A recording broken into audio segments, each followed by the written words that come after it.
இயேசு கிறிஸ்துவில் பிரியமான சகோதர சகோதரிகளே, இன்றைய நாளின் முதல் வாசகமானது புனித பவுலடியார் கொரிந்தியருக்கு எழுதப்பட்ட முதல் திருமுகத்திலே தூய ஆவியாரை பற்றியும் அவருடைய செயல்பாடுகளை பற்றியும் மிக அழகாக எடுத்துரைக்கிறார்.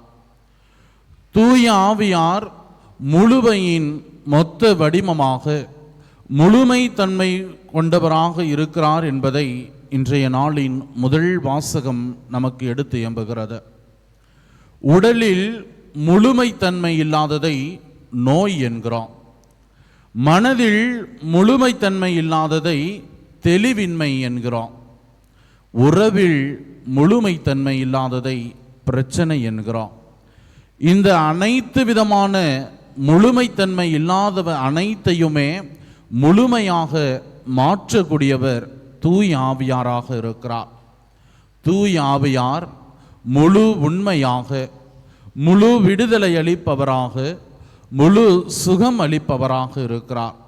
நாமும் நம்முடைய வாழ்வில் முழுமை அற்ற நிலையிலிருந்து முழுமையான நிலைக்கு கடந்து செல்ல வேண்டுமாயின் நம்மையே முழுமையாக ஆவியாரிடத்தில் ஒப்படைக்க வேண்டும்.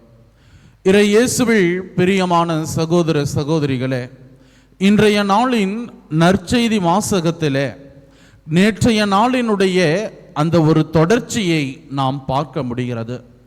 இயேசு தன்னுடைய மண்ணிலே இறையாட்சி பணியை துவங்க தன் சொந்த ஊருக்கு செல்கிற பொழுது சொந்த மக்களால் அவர் புறக்கணிக்கப்படுகிறார்.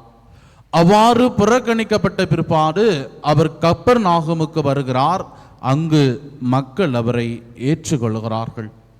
ஆம், இயேசுவில் பிரியமான சகோதர சகோதரிகளே, நீங்களும் நானும் கடவுளுக்கேற்ற ஒரு வாழ்வு வாழ்கிற பொழுது, நீங்களும் நானும் கடவுளுக்குரிய மக்களாக வாழ்கிற பொழுது இந்த சமூகம் சிலர் நம்மை புறக்கணிப்பார்கள், பலர் நம்மை ஏற்றுக்கொள்வார்கள். இயேசுவினுடைய சீடனாக சீடத்தியாக வாழ அழைக்கப்பட்டிருக்கிற நாம், அத்தகைய அழைத்தலை ஏற்றிருக்கிற நாம் புறக்கணிப்பையும் ஏற்றுக்கொள்ளுதலையும் தாங்கக்கூடிய மனநிலை கொண்ட மக்களாக நாம் வாழ முயற்சி செய்ய வேண்டும். இயேசுவில் பிரியமான சகோதர சகோதரிகளே, இன்றைய நாளினுடைய நற்செய்தி வாசகத்திலே இந்த வார்த்தை என்னுடைய உள்ளத்தை பெரிதும் கவர்ந்திருக்கிறது. இயேசுவே, உமக்கு இங்கு என்ன வேலை?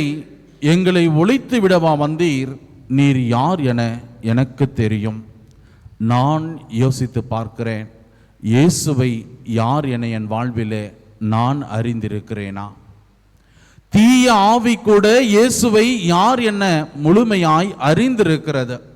இயேசுவினுடைய மகன், இயேசுவினுடைய மகள், அவளுடைய சீடன் சீடத்திகள் என்று அவருடைய வழியில் நடந்து கொண்டிருக்கிற நாம் இயேசுவை முழுமையாக அறிந்திருக்கிறேனா என சிந்தித்து பார்க்க வேண்டும். பல நேரங்களிலே நம்முடைய வாழ்விலே அடுத்தவர்களுடைய அனுபவமும் அடுத்தவர்களுடைய பார்வையுமே நம்முடைய அனுபவமும் நம்முடைய பார்வையுமாக மாறிவிடுகிறது.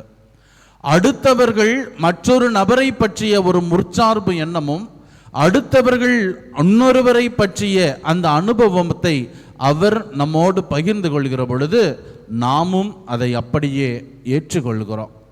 இன்று உங்கள் அனைவரையும் பார்த்து இயேசு யார் என்று கேட்டால் நம்முடைய பதில் என்னவாக இருக்கும்? அவர் மெசியா, வாழும் கடவுளின் மகன், நம்மை பாவ அடிமைதனையிலிருந்து மீட்கெடுக்க வந்த இறைமகன் என்று இந்த பதில்கள் எல்லாம் இருக்கும். இவையெல்லாம் நம்ம எங்கிருந்து கற்றுக்கொண்டோம்? மறைக்கல்வி ஆசிரியர்களிடத்திலோ, புதுநன்மை உறுதிபுறுத்தல் திருவருட்சாதனங்களுக்கு நம்மை தயாரிக்கிற வகுப்புகளிலோ, அல்லது நம்முடைய பெற்றோர்களிடத்திலிருந்தோ, மறை கல்வியிலிருந்தோ, மறையுறையிலிருந்தோ, தியான உரைகளிலிருந்தோ நாம் கற்றுக்கொண்டிருக்கிறோம். இன்று உங்களை இந்த பார்வையில் சிந்திக்க அழைக்கிறேன். இயேசு கிறிஸ்து என் வாழ்வில் யாராக இருக்கிறார்? இயேசு கிறிஸ்து என் வாழ்விலே எந்த நிலையில் என்னோடு பயணிக்கிறார் என்கிற ஒரு சிந்தனையை உண்டவர்களாய் பயணிப்போம். இயேசு கிறிஸ்து என் வாழ்வில் யார் என்பதை நீங்களும் நானும் உணர்ந்து கொள்ள வேண்டுமாயின் முழுமையின் நிறைவாம் தூய ஆவியானவரின் துணை வேண்டும். தூய ஆவியானவரின் துணையை கொண்டு மட்டுமே நம்மால் இயேசுவை முழுமையாய் அறிந்து கொள்ள முடியும். நாள் முழுவதுமாய் ஆவியானவரின் இயக்குதலுக்கும் அவருடைய வழிகாட்டுதலுக்கும் ஏற்ப நாம் வாழவும், இயேசுவை நம்முடைய அன்றாட வாழ்விலே என்னவாக இருக்கிறார் என்பதை உணர்ந்து கொள்ளவும் வேண்டிய அருள் வேண்டி இவ்வழியில் இணைவோம்.